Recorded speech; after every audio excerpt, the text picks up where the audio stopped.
상쾌한 아침 원지에서 출발합니다. 안녕하십니까. 2월 19일 금요일 아침에 인사드리겠습니다. 상쾌한 아침 원지에서 출발합니다. 진행의 한태호입니다. 자, 오늘도 덥겠습니다. 30도 안팎의 이 더위가 또 한낮에 이어지고 있는데요. 오늘 원주 한낮 기온 29도로 어제보다 높겠고 흐리겠습니다. 하지만 자외선은 무척 강하겠다고 합니다. 더위에 지치지 않도록 정말 건강관리 잘 하셔야 되겠고요. 자, 또 주말인 내일 대체로 맑은 가운데 오늘보다 더 덥겠다고 하네요. 또 일요일에는 한낮 기온이 31도까지 오른다고 하니까요. 정말 이번 주말 휴일 야외 활동하시기에는 좀 어려움이 있을 것도 같네요. 자, 오늘 준비한 소식 살펴보도록 하죠. 이 가운데 중증 장애인 생산품 구매 비율이 전국 17개 시도 가운데에서 최하위라고 하네요. 자, 또 11년 동안 이 구매 비율을 지키지 못하고 있다고 하는데 그 내용 오늘 또 들어보도록 하겠습니다. 자, 오늘시가 어린이 교통안전 강화 대책이 하나로 29일부터 초등학교 어린이 보호구역에 불법 주정차 주민신고제를 시행한다고 밝혔습니다. 그 내용 점검하고요. 또 강원도 내 문화계 소식 알아보는 시간도 함께 하겠습니다. 6월 19일 금요일 상쾌한 아침 원지에서 출발하겠습니다.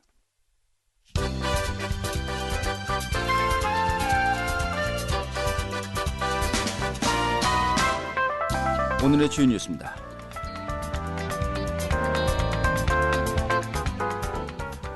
이 포스트 코로나 시대의 대응 방안으로 한국판 뉴딜을 제시했던 문재인 대통령이 첫 번째 현장 방문 지역으로 어제 강원도를 선택했습니다. 문 대통령은 어제 춘천의 인공지능 전문 기업 배치를 찾아 이 코로나19에 따른 경제 위기 극복과 또 새로운 경제 활로 모색을 위해서 디지털 뉴딜과 그린 뉴딜을 양축으로 하는 한국판 뉴딜을 강조했습니다. 또 더불어민주당의 이낙연 국난국복위원장은 원주 의료기기 테크노밸리를 찾아서 기업체 어려움을 듣고 한국판 뉴딜 추진 방안 등을 논의했습니다.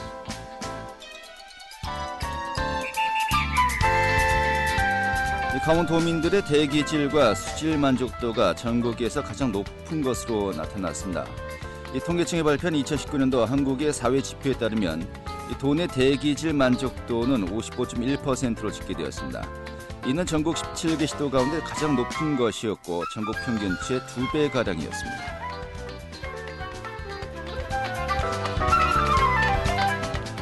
코로나19 장기화로 경영위기 상황인 놓인 플라이 강원이 긴급 재정 지원을 받을 수 있는 근거가 마련되었습니다. 강원도는 어제 열렸던 본회의에서 강원도 도내 공항 모기지 항공사 육성 및 지원 조례 일부 개정안이 확정, 이 플라이 강원에 대한 긴급 재정 지원을 할 수 있는 근거를 마련했다고 밝혔습니다.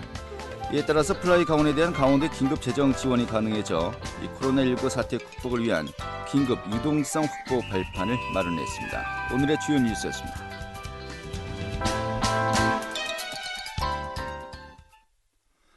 네, 강원도의 중증 장애인 생산 제품 우선 구매의 법정 기준이 11년째 이행되지 못하고 있다고 하네요.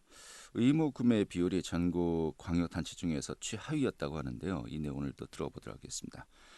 세계 장애인 문화복지진흥회 경관조명사업본부의 유상진 본부장 연결하겠습니다. 본부장님. 네. 예, 반갑습니다. 예.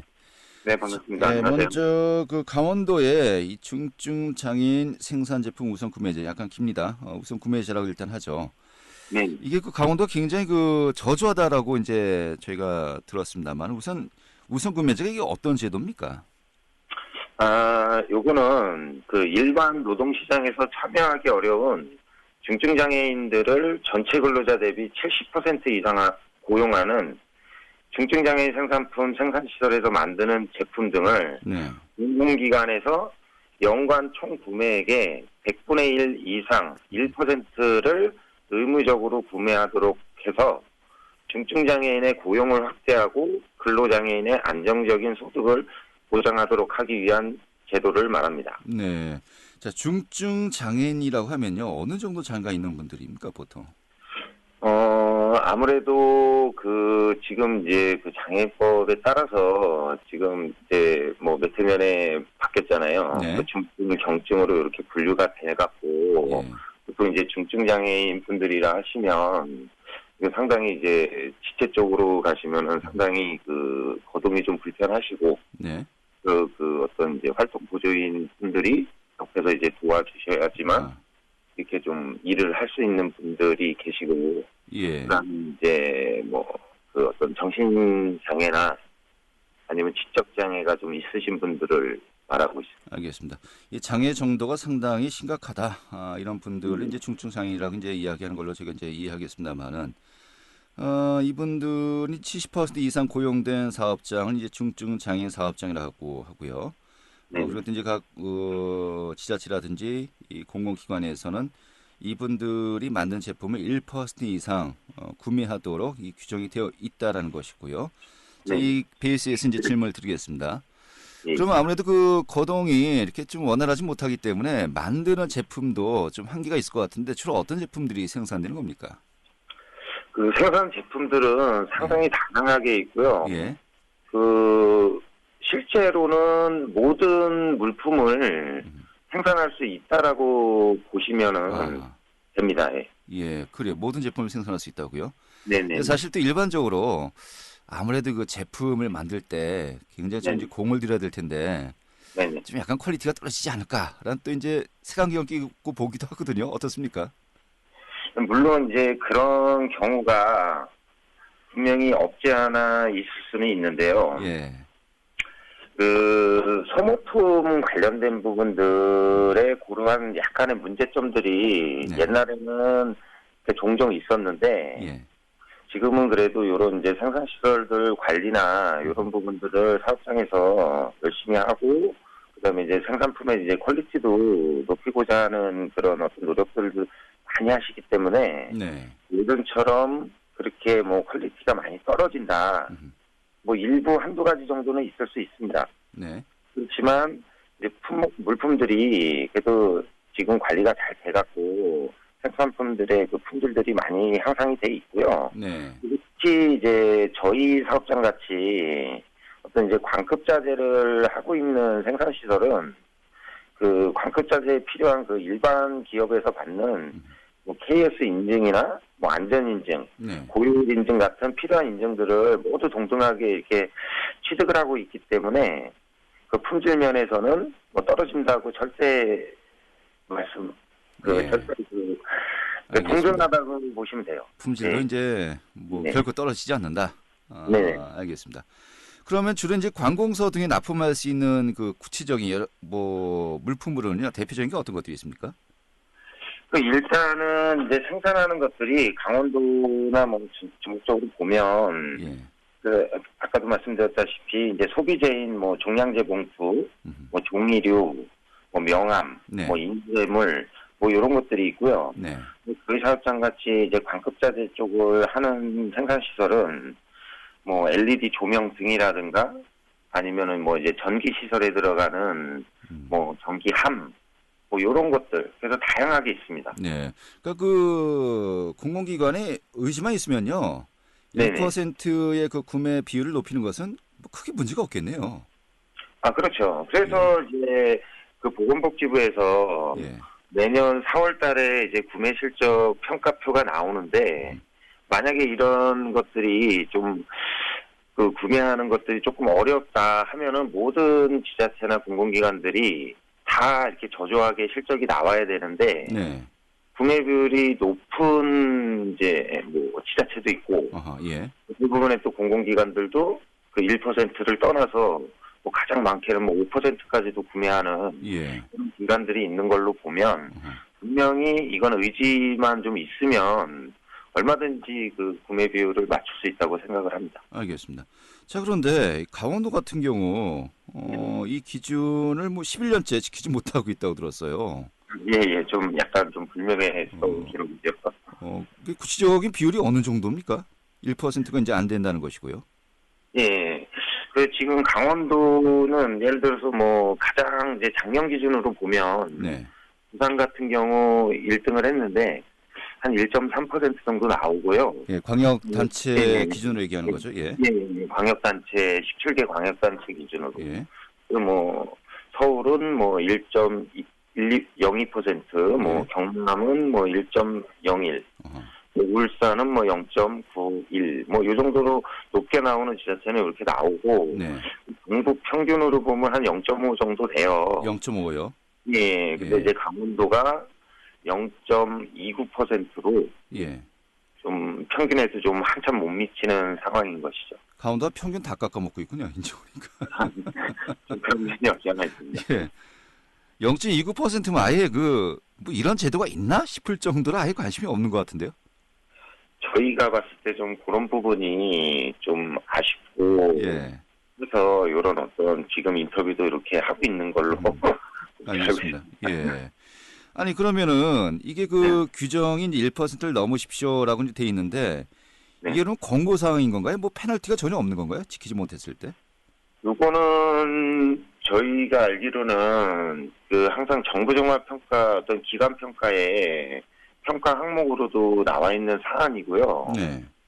그리고 다른 이제 예를 들어서 뭐 외부 감사를 받는 그런 공공기관 같은 경우에는 정확하게 평가 항목이다 보니까 예. 관련 이제 구매 담당하시는 음. 그 분들이 이런 것들을 실적을 좀 되게 중요하게 생각을 하셔갖고 네. 율이 높게 나오는데 아무래도 이제 각 지자체 쪽으로 이렇게 오다 보면 그 외부 감사하는 부분들이 좀 약하다 보니까 네네. 이런 문제점들이 좀 나오는 걸로 알고 있습니다. 이걸 뭐 지자체장의 의지 문제라고 봐야 됩니까? 아니면은 그 공무원들의 관행 문제라고 봐야 됩니까? 어떤 게 더 크다고 보십니까? 저는 그 지자체장님들이 워낙 이제 하시는 일도 많으시고 예. 그러다 보니까 이런 부분에 대해서 좀 인식이 약간 좀 약한 것 같아요. 예. 그래서 이제 지자체장님들이 뭐 강력하게 이제 행정으로 이렇게 좀 펼쳐주셔야 이제 밑에 이제 근무하시는 실제 이제 구매 담당하시는 이제 담당분들께서도 그렇죠, 이건. 이런 예. 것들을 정확히 인지를 하고 요것들을 먼저 이런 것들 좀 본인들이 먼저 챙겨서 그래도 강원도도 뭐 이런 어떤 평가 받을 때 잘하고 있구나 예, 예. 이런 부분들을 좀 이렇게 좀 올려주셨으면 된다고 생각을 하는 거죠. 알겠습니다. 그런데 네네. 아까 이제 강원도가 0.29%라고 했어요. 전국 꼴찌고 평균을 깎아먹고 있는데 네네. 뭐 지자체장의 의지 문제다, 뭐 아니면 공무원들의 어떤 뭐 인식 문제다 이것만 하기에는 네네. 너무 낮거든요. 뭐 구조적인 문제가 또 강원도 같은 경우 따로 있는 겁니까? 뭐 특별히 다른 문제라기보다는 예. 우선은 이런 부분들이 해결이 된 다음에 그다음에 이렇게 인식 제고가 된 상태에서도 만약에 이런 비율이 안 나온다라 그러면 저희가 어떤 다른 부분들을 또 이제 하고 또 저희 사업장도 이제 제품의 이제 퀄리티나 이런 것들은 항상 신경을 써요. 네. 그러다 보니까 이제 이 생산 시설의 문제보다는 그래도 어쨌든 이런 행정이 뒷받침이 네. 좀 덜 되는 게 아닐까 하는 알겠습니다. 그런 좀 아쉬움을 토로를 하는 거죠. 광역단체 기준으로 이제 얘기를 했었는데 이제 꼭 기초지자체 각 시군들도 있지 않습니까? 네. 이런 그 기초지자체들 같은 경우는 전반적으로 상황이 어떻습니까? 그럼 뭐 아까 말씀드렸다시피 높게 나오는 지자체는 예. 일단은 이런 부분들을 정확하게 이제 지침이 내려오는 걸로 알고 있어요. 예. 그래서 이런 거를 이제 실적을 담당하는 어떤 이제 담당 공무원분들은 그런 지자체 이제 높게 나오는 지자체들을 좀 상당히 부러워하는 그런 분이 없지 않아 있고, 예. 저도 뭐 이렇게 저희 강원도 내에 이렇게 이제 다녀보다 보면 예. 시군별로도 또 높게 나오는 시군이 있고 낮게 나오는 시군도 있으니까 예. 높게 나오는 시군들 뭐 담당하시는 분들 좀 약간 좀 뭐 그때만 부럽다고 표현할 수도 있고 그럴 수도 있습니다. 이게 뭐 부러워만 한다 끝날 건 아니고요. 뭐 상향 평준화가 돼야 되는 거 아니겠습니까? 그렇죠. 이 부분 이제 제가 기초지자체도 한번 따로 이 점검을 해봐야 되겠습니다만은 현재 느낌은 기초지자체도 크게 높지는 않을 것 같다라는 느낌이 들기도 하고요. 네, 아무래도 강원도가 좀 낮게 나오다 보니까 각 18개 시군도 상당히 낮은 편으로 나오고 있습니다. 뭐 윗물이 맑아야 아랫물이 맑은 법이니까요. 네. 아무튼 이 조사 결과 나오고 지금 며칠 네. 전에 또 이제 강원도를 방문해서 좀 이 부분에 대한 이제 건의를 한 것으로 알고 있습니다만은 현재쯤 그 강원도 차원의 피드백이 있습니까? 이 부분에 대해서? 예, 일단은 뭐 저희가 뭐 한번 이렇게 항의 서한을 이렇게 전달한다고 해서 금방 이렇게 바뀔 거라고는 생각은 안 하지만 네. 그래도 이런 부분들을 좀 관심 있게 지켜봐 주시는 것 같고요. 예. 뭐 저희는 이런 부분들이 이제 행정으로 이제 펼쳐 주시는 걸 좀 몸으로 이렇게 체감하는 거를 좀 기다리고 있는 상황입니다. 알겠습니다. 예. 저희가 이 문제를 지금 한 번으로 넘어갈 게 아니고요. 지금 이제 오늘은 저희가 굉장히 좀 도입부만 이제 들은 것 같기도 하고 좀 세밀한 부분들 또 여러 가지 또 어려움들도 많이 있지 않습니까? 지금 주기적으로 저희가 또 연결해서 좀 진행 상황이라든지 또 좀 자세한 상황을 좀 듣도록 하겠습니다. 오늘 이 정도 정리하죠. 네네. 어쨌든 뭐 언론에서도 예. 이런 부분들을 좀 많이 관심 있게 지켜봐 주시고요. 예. 좀 저희가 이렇게 목소리를 낼 수 있도록 이렇게 좀 도움을 주셨으면 감사하겠습니다. 알겠습니다. 아무튼 기준이 1%는 최소한이고 이 정도만 네. 좀 해주십시오라고 했는데 0.29%는 너무하네요. 아무튼 뭐 일반적인 생각을 오늘 저도 느꼈습니다. 네, 오늘 정리하겠습니다. 고맙습니다. 예, 감사합니다. 네, 세계장애인 문화복지진흥회 경관조명사업본부의 유상진 본부장이었습니다.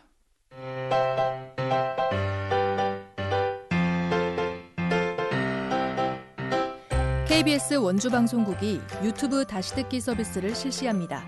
매일 아침 강원 영서남부권의 뉴스와 정보를 전해드리는 상쾌한 아침 원주에서 출발합니다는 KBS 원주라디오 유튜브 채널을 통해 다시 들을 수 있습니다.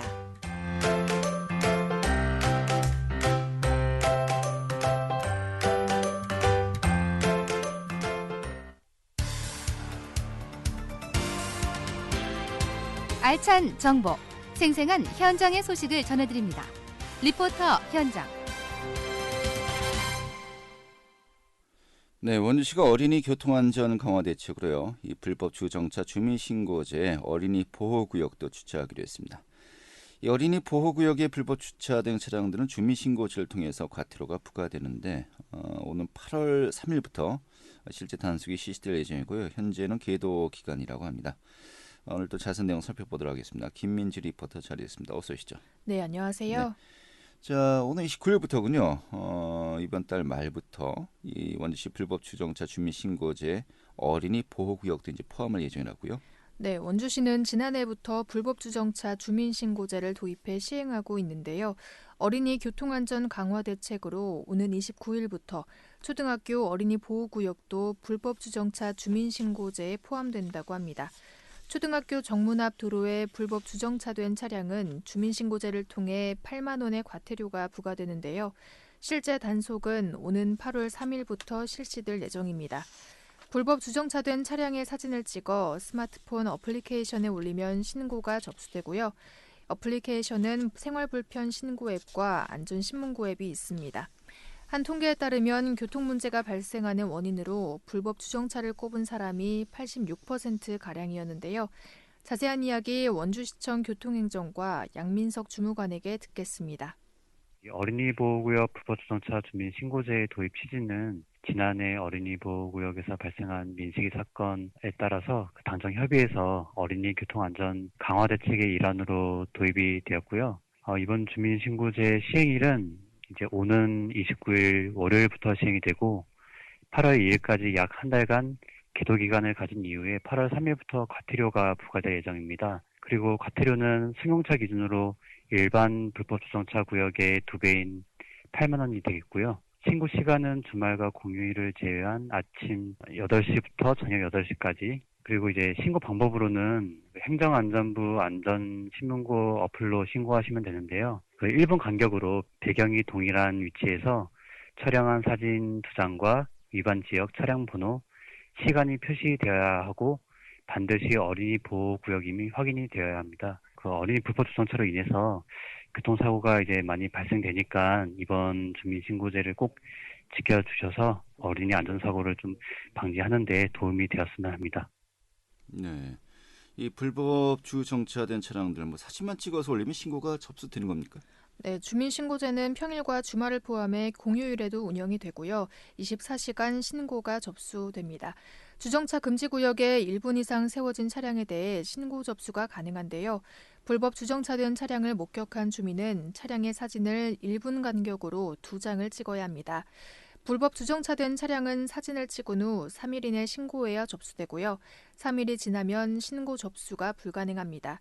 주민신고 어플리케이션에 접수된 사진이 불법 주정차 조건에 맞다면 현장 단속 없이 바로 과태료가 부과됩니다. 네. 자, 또 어린이 교통사고 예방하기 위해서 현재 원주시에서는 주요 도로를 어린이 보호구역만이 아니에요. 시내 전체에서 시속 30km로 제한하는 것을 또 현재 진행하고 있죠. 네, 현재 원주 지역 중심도로인 원일로와 평원로의 차량 제한 속도는 시속 30km로 제한되는데요. 어린이 교통사고를 예방하기 위해 다른 도로도 제한 속도를 30km로 하향하는 것을 논의 중입니다. 만종초와 반곡초 등 원주 지역의 다른 초등학교 근처 7곳도 제한 속도가 30km로 제한될 예정입니다. 원주시는 현재 이 도로에 홍보 차원에서 표지판 설치 등 시설물을 설치하고 있는데요. 이번 달부터 3개월간의 유예 기간을 거쳐 오는 9월부터는 무인 단속 카메라를 설치해 단속을 실시할 계획이라고 합니다. 계도 기간 이후에 단속이 실시될 예정인데 어린이 교통사고 발생률이 줄어드는 효과가 있기를 기대해도 좋겠습니다. 네, 알겠습니다. 오늘 잘 들었습니다. 네, 감사합니다. 네, 김민주 리포터였습니다.